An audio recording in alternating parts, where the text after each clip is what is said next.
Welcome to Thriving Beyond, the podcast with stories of thriving through when the obstacles are far from few. Here's your host, whose own story has been featured in Chicken Soup for the Soul, Vidal Cisneros Jr. Welcome back to a new episode of Thriving Beyond. Today we have with us Calvin Wayman. Calvin Wayman is the owner of Cobb's Media and has been featured in the Influencive 30 Under 30 Top Entrepreneurs for 2016. And his story of inspiration is one to remember. If you are a salesperson, this story will definitely ignite your day. Stay tuned as we share more. And thank you for supporting, sharing, and liking the ThrivingBeyondBook.com campaign. And if you have not done so, please head on over to ThrivingBeyondBook.com as this campaign ends on October 31st. Head on over to ThrivingBeyondBook.com. Thank you. Guest Calvin Wayman with us today, and he is an author, speaker, and social media entrepreneur. In the spring of 2015, he quit his day job to pursue his dream of working for himself and went selling door to door. He's a man on a mission, and he owns Cobb's Media, a social media management agency for entrepreneurs to stand out beyond 97% of everyone else on social media. He's also been featured in Entrepreneur Magazine, Social Media Examiner, The Huffington Post, and was even named one of the top 30 entrepreneurs under the age of 30 by Influencive.com for 2016. So that is recent. And he just barely released his first book, which, by the way, debuted on the Amazon Top 100 of all books in the success category. And his book is called Fish Out of Water. Calvin Wayman, I am honored to have you, brother. How are you doing today? Vidal, I'm doing so good, and first and foremost, I just want to say thank you so much for even inviting me on. I'm humbled and honored to be here. Right on, brother. Let's rock this out. Could you sum up for the audience out there listening, for our Thrive Nation listeners, could you sum up what you do in one sentence or less? Yes. We help people in social media, and if that's what you're talking, my company, we help people show up, stand out, and get seen on social media. Right on. Okay, so is there a morning ritual or anything that you implement to best ignite your daily routine? Yes, that is not very many people ask me questions like that, and I wish more people did. That is because I think rituals and morning routines and structure is so important in the chaotic life of like leveling up, of thriving and being an entrepreneur. So yeah, I've worked on a morning routine for a while, and right now something I do every day, by the way, this month, just a couple days ago, is my 2-year anniversary. We're taking Sunday as my day off. I've worked out every single day for 2 years straight. So that's been a morning ritual, something I usually do every morning. So working out, taking care of myself. About 18 months ago, I started meditation. So I do meditating and just doing things that get me clear on my life vision, my life purpose. I do that first thing. That is awesome. I love that. So I myself have also been using some transcendental meditation, which I have also discovered. It's very helpful, especially if you're a writer. And I know that, Calvin, you are a writer, correct? Yeah, well, it's kind of weird because I never considered myself as such. And then all of a sudden being like an entrepreneur and Huffington and now writing my first book, it's kind of crazy. I guess I am. I get that same feeling myself. I'm like, I'm really a writer. Holy cow. It's crazy. Yeah, it just kind of happened. I never considered, like, I've heard of writers, like I'm a writer, that's what, like I more associate with an entrepreneur and building business and stuff like that, and to think of myself as a writer too. It is kind of it's an interesting feeling. It's kind of cool. Absolutely, I agree. So now we're going to dive into a little bit of the deeper segment, and this is where Thrive Nation and all our listeners of Thrive and Beyond, they get the most out of this, because when we are transparent with a lot of the stuff that we're going through on this journey called life, other people can get that insight. So if you could describe a life storm that you face, whether it's business related or personal, and give us that 10,000 view from up above in the air, and then that's the global view, right? So we can kind of get some context, and then dive deep into the curbside view of how the day-to-day life was, and really give us that picture so we can see how life was back then during that life storm. Vidal, I just have to say, I freaking love this part of your podcast because this is something that I don't think is talked about enough in life, not and certainly not on social media. People kind of mask it as everything being perfect, and I think this really shows like the real stuff that everybody goes through. So, great work for doing this. So, there's a life storm that has had a massive impact on my life that happened. It happened last year, early last year, and I'll give the 10,000 foot view, like you said, to build the context, and then go deep to give the lesson. So 18 months ago, I quit my day job because I knew that I no longer wanted to work for somebody else, and I knew that for several years, but the only thing that held me back was fear. And to make a long story short, I ultimately just quit my job before I knew what I was going to do. I ended up moving from Utah to Southern California to do door-to-door sales because I had a mentor tell me that if you could do that, you could do pretty much anything. So the initial plan was I was going to go out there and figure it out for a few months. And once I made enough money, then I would move my wife and my 1-year-old son at the time out there with me. So there was myself and I think 12 other people crammed in a 2-bedroom apartment to figure this out. And while I was there, I had a trainer that was helping me go door to door. And the good news is things were working. I was getting a deal. I was selling solar, and I was doing door to door, and we were getting a deal at least every day. Now, people listening to this might be like, well, if you're doing door to door, that's a lot of rejection. Like 50 to 75 doors a day is what we would knock. One a day. That's not very good percentage. How do you stay motivated? And you're right. It is pretty rejection intensive. So I think it's super, super important to get at least one a day so that you don't go too crazy.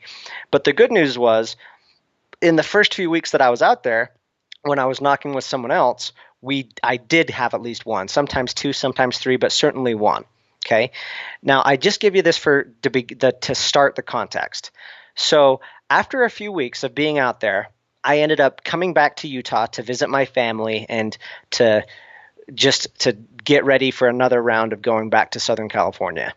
While I was in Utah, I heard word back from the guys that were in the apartment I was with that was like, hey, when you come back, you need to get your own place. You can't. There's too much. We're too crammed in here. Again, there was 13 of us in a 2-bedroom apartment at the time. So I was like, you got to get your own place.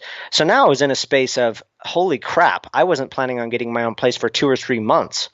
Yeah, the first few weeks were working and I got some deals, but how do I know if it's going to continue or not?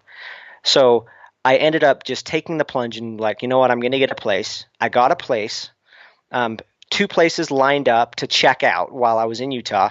I went to California, picked one of them, and in that weekend, I moved totally in, and then by Monday, I'm ready to start knocking. Okay? So I just paint the picture to show you what was going on in my life when the beginning of this starts happening. So now it's Monday, and I have to start knocking doors, but now I'm by myself. There's no trainer. I just barely signed my name on a lease that was 3 times the amount that I was used to paying in Utah. And all of it is just on a wish and a dream, and I'm betting that this is going to frickin' work. And it needs to because I just brought my wife and my 1-year-old out with me. So it's got to, right? So I go out there my first day, and so I was used to getting 1 to 3 a day. And guess how many I got on that first day, Vidal, if you want to take a guess. Well, let's see. I could be the devil's advocate and I could say 0, or I could be Let's do that. Super positive and say 50. Okay, you'd be right with the devil's advocate thing. I knocked 50 to 75 doors that day, and I ended with a big fat 0. So that first day, I'm like, well, that's not a good way to start, man. But I had been in sales, and I understand that it's a numbers game. So then I'm thinking, okay, so the next day, since I didn't get any the first day, I'm due for 2. So I go out the second day, and you want to know how many I end with that day?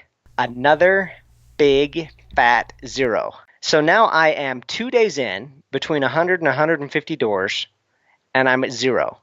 I'm starting to freak out a little bit. I'm like, okay, this is not cool. Okay, I got to figure it out. Okay, I've got this. I go out there day 3. another 50 to 75 doors. And do you have any guesses what I ended with that day? Oh man, another big zero. Another big fat O. At this point, I am freaking out because, again, I just barely moved there. I'm by myself. I had quit my day job like a month and a half, 2 months prior to this. And I just signed my name on a 12-month lease on something that I just betting that this works. And now that I'm doing it by myself, I'm not getting anything. And I'm like, holy crap. If I don't get something in the works now, I'm going to be screwed. Now, get this. I'm saying this, and I'm freaking out on day 3, right? But let me fast forward to a little bit to day 4, then to day 5, still 0. Then to day 6, still 0. Then day 7, still 0. So all those days prior, so not just 3 days, I'm now 7 days deep, 50 to 75 doors, day after day after day, door after door after door after door after door, slam, getting nothing. And I'm 7 days in. So you can imagine now that if I was freaking out on day 3, I was losing it on day 7. And this is what I want to paint as, I consider this, quote unquote, the worst day that I've ever had, the darkest day, I should say, the darkest day I've ever had as an entrepreneur, and in some ways, the best day. And we'll go deeper in that in a little bit. So all of this is just context. As bad as this sounds and as crazy as this sounds, like, holy crap, I don't know if I could do that, I would die. This is all the context of this day. So now that I'm 7 days with nothing, the word that comes to mind when I think of this day is desperate. Right? I was so desperate. I was anxious. I was afraid. I was scared. I was afraid for in a weird way, I felt like I was afraid for my own life. I was confused about everything. Am I really good enough to be an entrepreneur? Is this going to work? Am I ever going to get a sale again? Am I going to have to go back home and beg to have my day job back? What did I drag my wife and my 1-year-old into? What does this mean? Am I even worthy of any success that I'm after? What the heck? All of this is what I'm feeling going into day 7. And then at the beginning of that day, I go to a guy's house. I knock on his door. He's an older gentleman. I give him the pitch for the solar. And guess what happens? He says yes. He's an old gentleman named Frank, and he's like, yes, this sounds awesome. I'm going to do it. And so finally, I get one. Out of 7 days, hundreds and hundreds of doors later, I get one. And so now I'm the tension is melting a little bit. I'm like, okay, I might not die. This might work. Holy cow, here's a glimmer of hope. This is awesome. Now, something you need to know is when I was doing solar, one of the things we had to do is do a quick credit check. So after we get the person to agree, like Frank did, I had to do a quick credit check that shows that he pays his bills, his electric bills, because it was a cool program where he was essentially going to get panels for free just as long as he was normally keeping his payments up. So after getting all of his information, I get on the phone with an agent that's going to do the soft credit check. I give him Frank's information, and then I hand Frank the phone. This is where it gets interesting. Frank gets on the phone, and I'm just pretty happy. I'm in the background writing some notes. And then I hear Frank say, you know what? I don't think I want to give a credit check right now. You know what? Yeah, let's cancel everything. I don't want to do this right now. I perk up and I start shaking. I'm like, what the heck? I'm like, Frank. And I take the phone from Frank and I'm like, dude, seriously, this is not a big deal. This is not even going to hurt your long-term credit. This is just to prove that you pay your electrical bills. I promise it's not a big deal. Here, just say yes. Just say that's your information. And I hand the phone back to Frank. And Frank tells the agent, yeah, you know what? Calvin talked me back into it. I'll do it. But I hope your boss is listening to this call because I still think it's bad that I have to give a credit check right now. And then as the agent continues, Frank ultimately says, actually, you know what?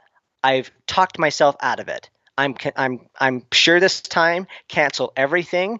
and send me a confirmation email proving that you canceled it. Click, and then he hung up the phone. He hands me the phone and says, "Sorry, dude."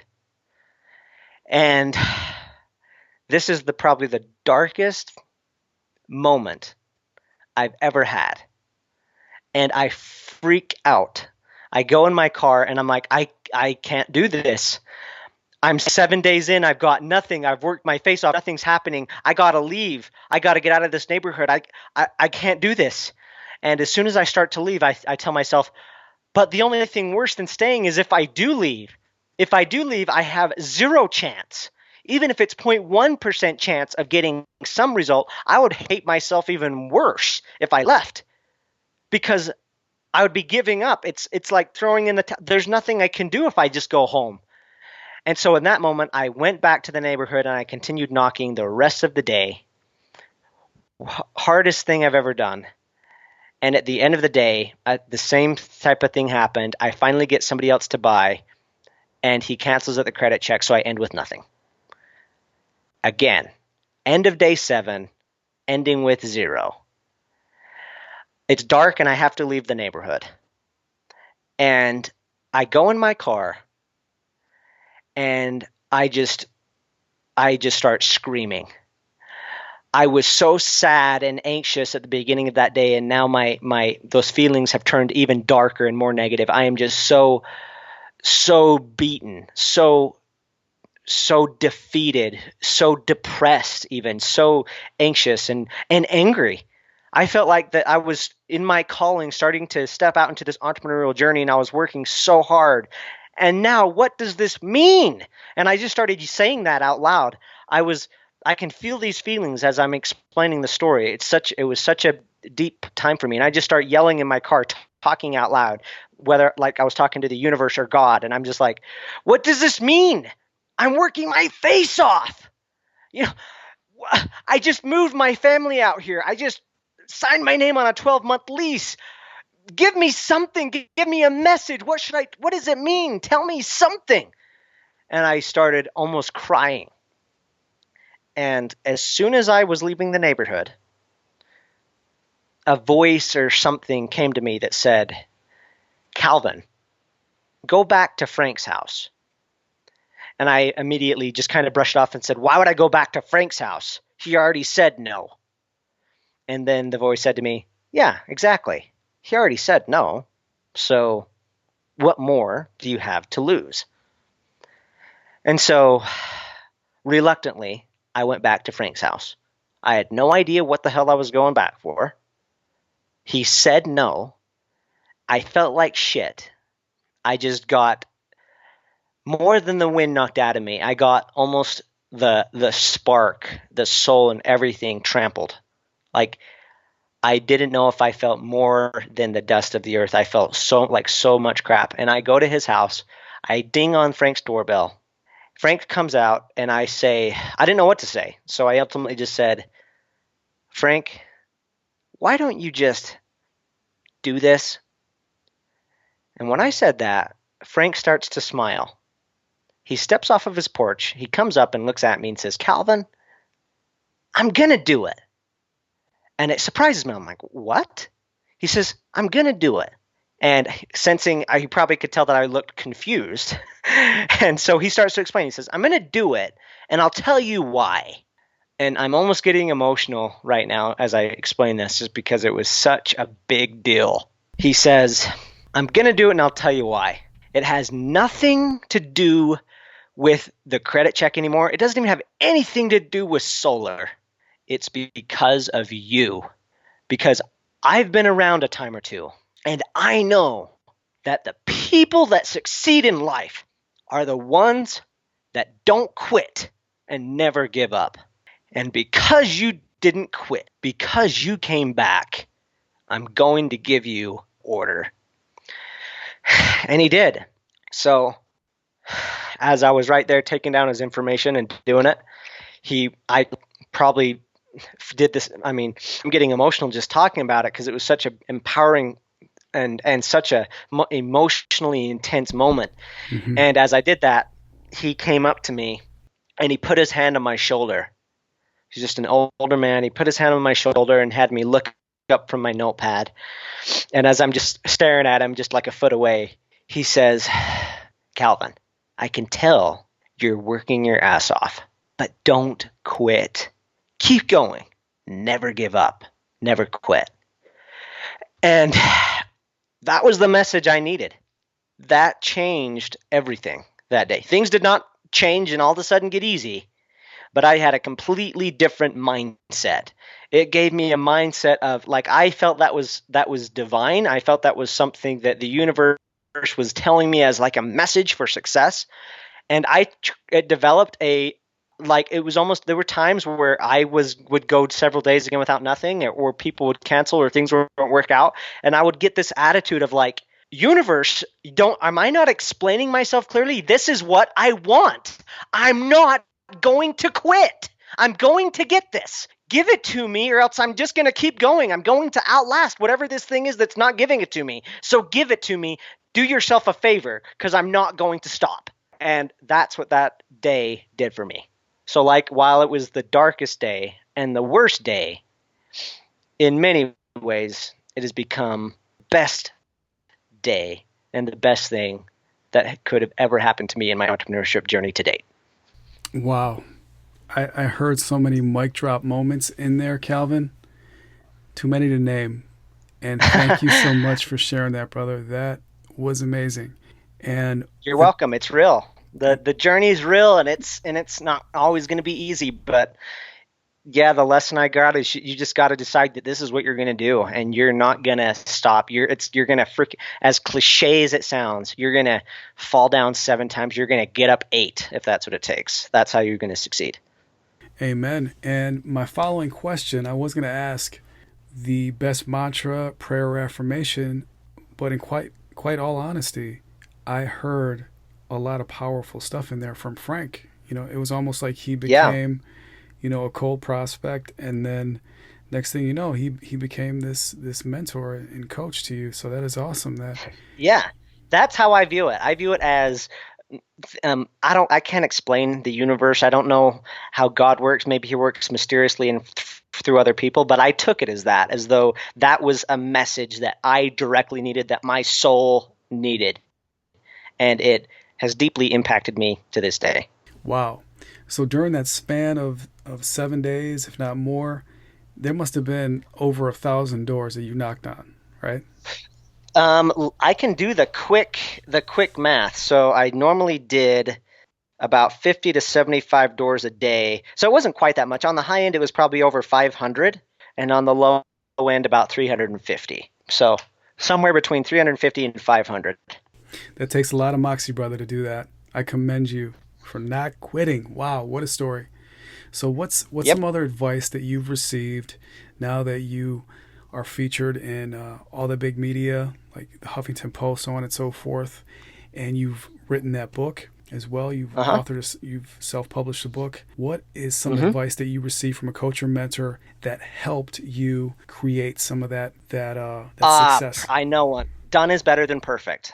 That has been a big one. Done is better than perfect, because why that is such a big thing is we want it to be perfect. As entrepreneurs, we're our own worst critic. And so we want the thing done the exact way, and we don't want to ship it until it's perfect. The problem with that is the idea will stick on the shelf and nothing will happen with it for so long. And so something's better than nothing. And when you get started, you need to give yourself the permission to mess up. There's the quote, something like, if something's worth doing, it's worth doing well. As an entrepreneur and as somebody getting better, I call bullshit on that one. As something's worth doing, it's worth doing poorly, especially in the beginning. We didn't walk perfectly when we were kids. We fell down. When you first get into sports, you're not all of a sudden a pro. You need to find out whatever that thing is you're doing and be okay with doing it poorly in the beginning. That's fine. There's this idea from school, society, whatever, that failing is a bad thing. No, it's not. That's the reason that entrepreneurs are so few, is that idea that failing's bad. It's not. That's how you get there. You're okay with doing it poorly or doing it bad in the beginning. So that's the number one piece I would say for somebody right now listening to my voice that wants to get started. Done is better than perfect. Take that step and just do something. Exactly. There's that perfectionist syndrome that annihilates so many dreams, especially entrepreneurial dreams. So I'm so glad that you mentioned that. It's very, very important for anybody out there striving at anything in life. Good is better than perfect. Make sure to head on over to thrivingbeyondbook.com and pre-order before it ends October 31st. Thank you. Thrivingbeyondbook.com. Yes. So what is like a 2 or 3 step formula that you can recommend to the Thrive Nation out there listening that would help them get beyond adversity? Now, you did mention keep going, no matter what, don't quit, especially in sales. Know what?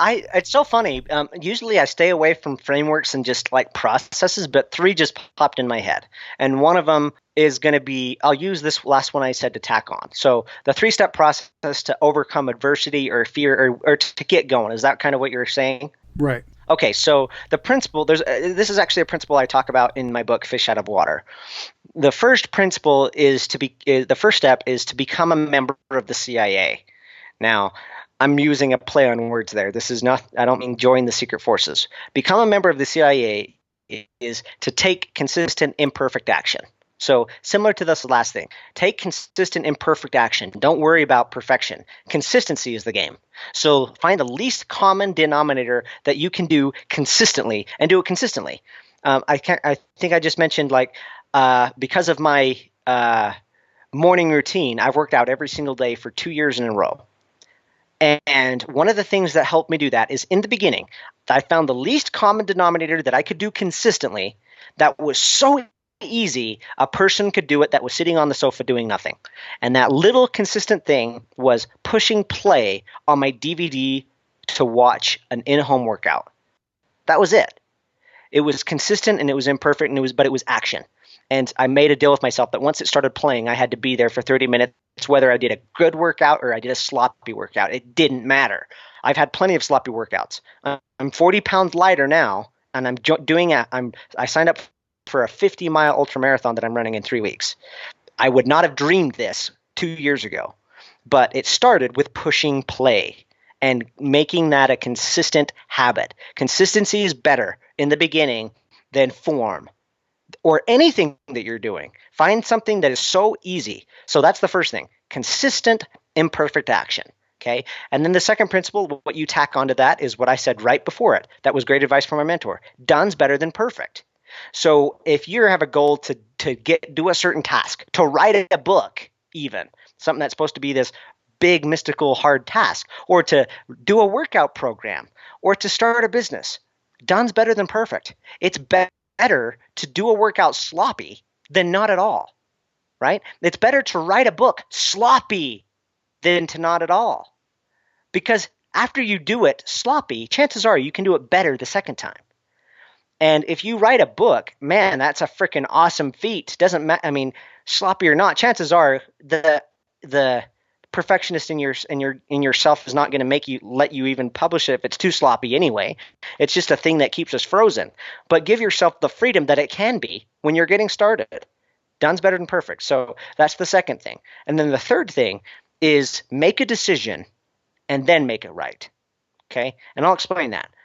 Make a decision, then make it right. As an entrepreneur, I used to always obsess and wonder which decision to make.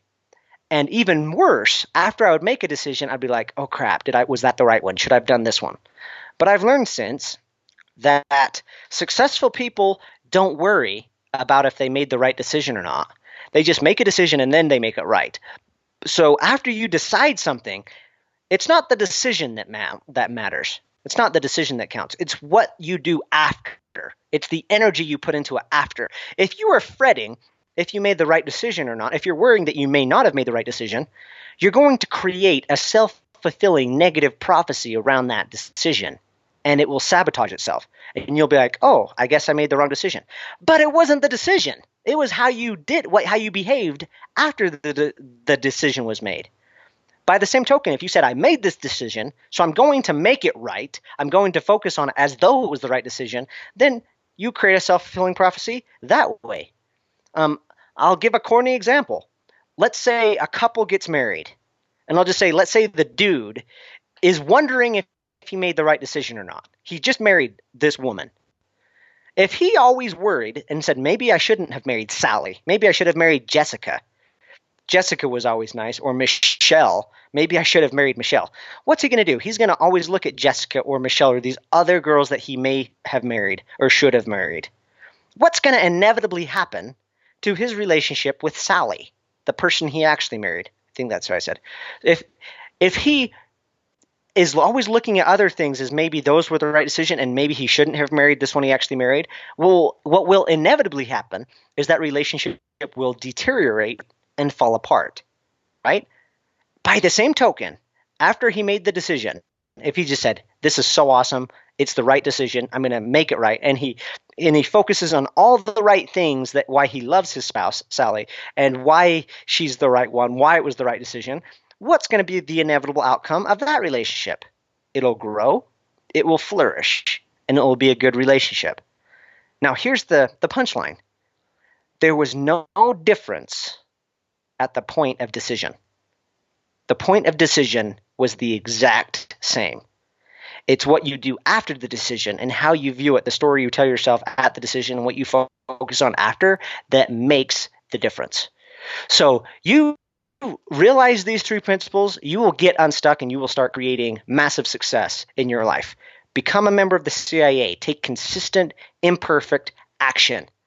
Find something so easy that'll just get you going and it doesn't have to be a big task. And give yourself the permission that it can be done poorly in the beginning. The second thing, no done's better than perfect. Just get it out there. Get doing something. A sloppy workout's better than a great workout. As long as because if you're focused so much on the great workout and you don't do it, then you're going to get discouraged and quit. So just know that done's better than perfect. And then finally, the one I just said, make a decision and then make it right. Thank you for sharing that. I love your 3-step formula. Welcome, brother.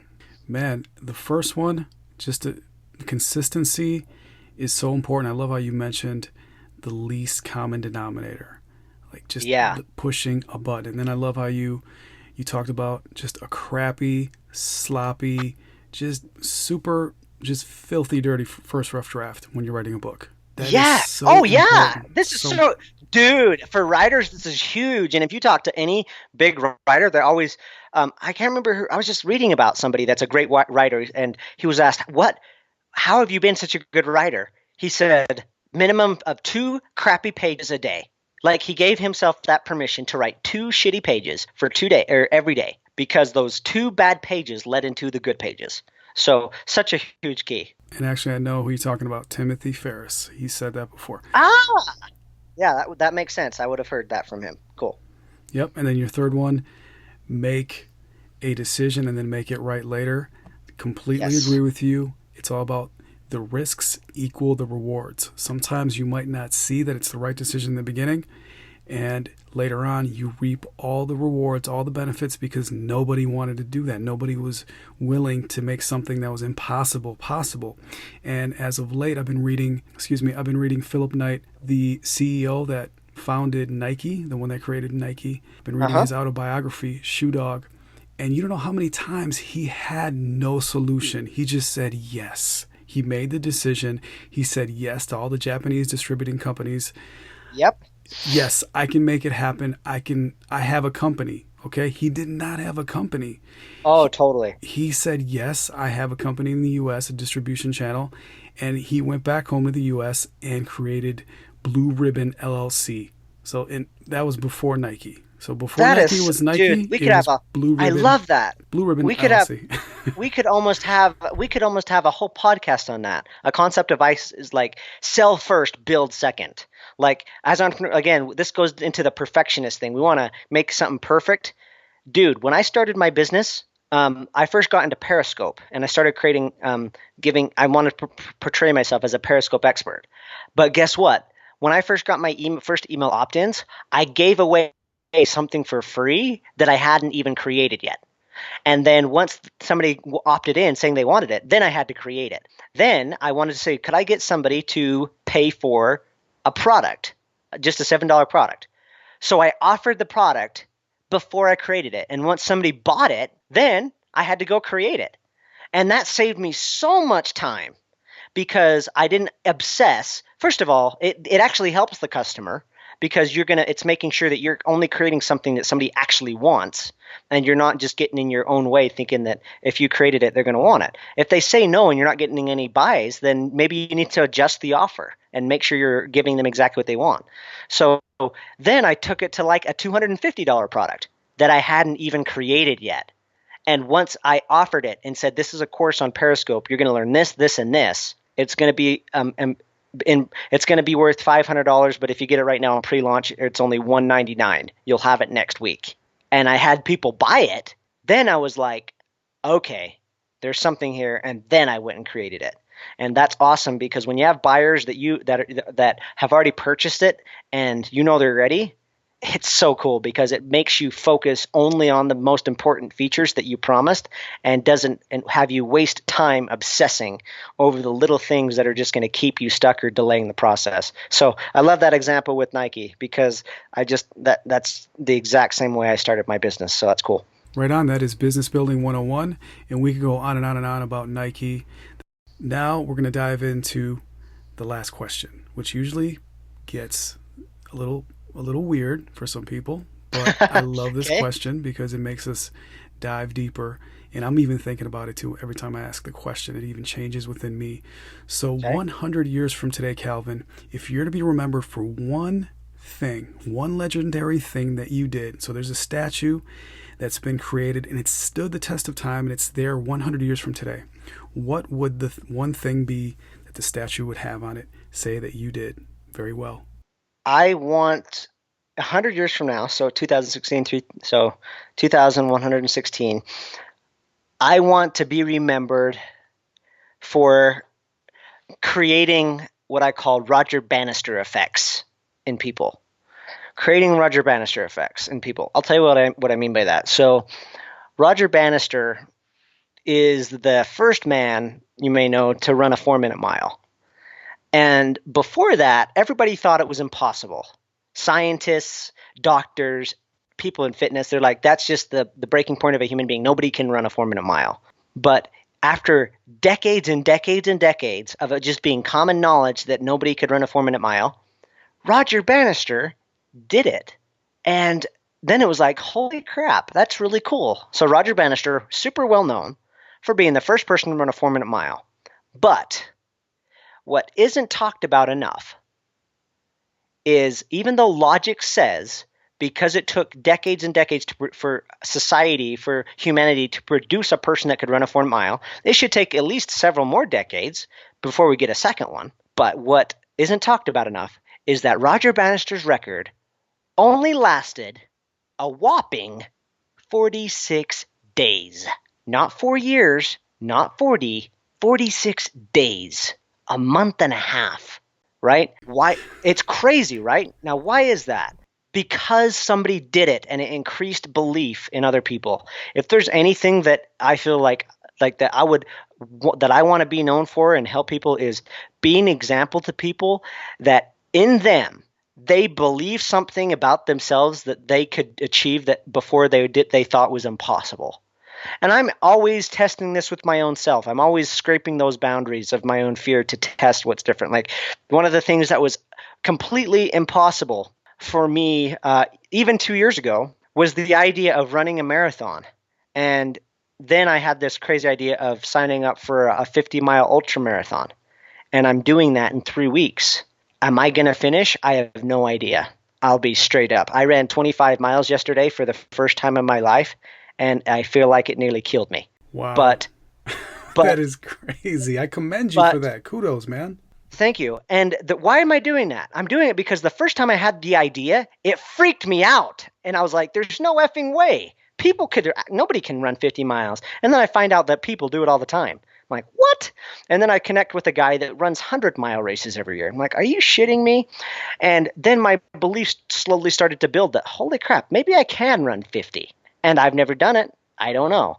But I am all for, what I realized in that whole process is, holy cow, I wasn't even willing to attempt it because I thought it was impossible.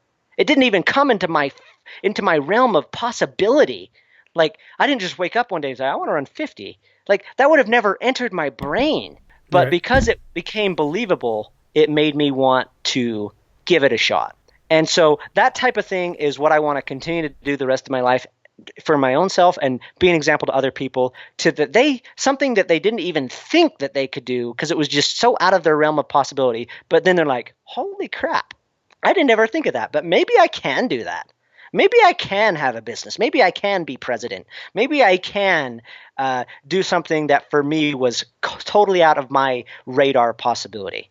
So that's the thing I want to be known for, is creating what I call more of the Roger Bannister effect. Thank you for sharing that, Calvin. That's definitely something to think about. Thrive Nation is stretch yourself, especially breaking through old paradigm shifts and knocking down old limitations. You guys can hear how Calvin's passion is coming through this podcast loud and clear. So I love the fact that you've committed to doing things that you don't see possible. So I love that. And by the way, I love the title of your book, Fish Out of Water. Thank you. And where can everybody listening connect with you best, Calvin? The best place is probably my website. Just go to calvinwayman.com. In fact, since you mentioned the book, I created a link for you. It's calvinwayman.com/book. So that's the easiest place to check that out. But other than that, I'm big into social media. That's my whole business is around social media. So if you're on any social platform, Facebook, Instagram, Twitter, Snapchat, you can find me just by searching Calvin Wayman. Come say hi. Calvin, thank you for joining us on Thriving Beyond. It's been brother, a slice, this is brother. fun. Yeah, this has been a fun one. We got deep, brother. I like it. It was good. Amen. That's what Thrive Nation's all about. So thank you for joining us. Thank you for sharing all of the stuff that you're working on and also some of the stuff that ignited you and definitely inspired us. So as always, remember, keep going, keep growing, and keep thriving, because it's way better than just surviving. Make sure to head on over to thrivingbeyondbook.com and pre-order before it ends October 31st. Thank you. thrivingbeyondbook.com. Thanks for listening. For recaps and to claim bonus gifts, head over to thrivingbeyondpodcast.com. Keep thriving.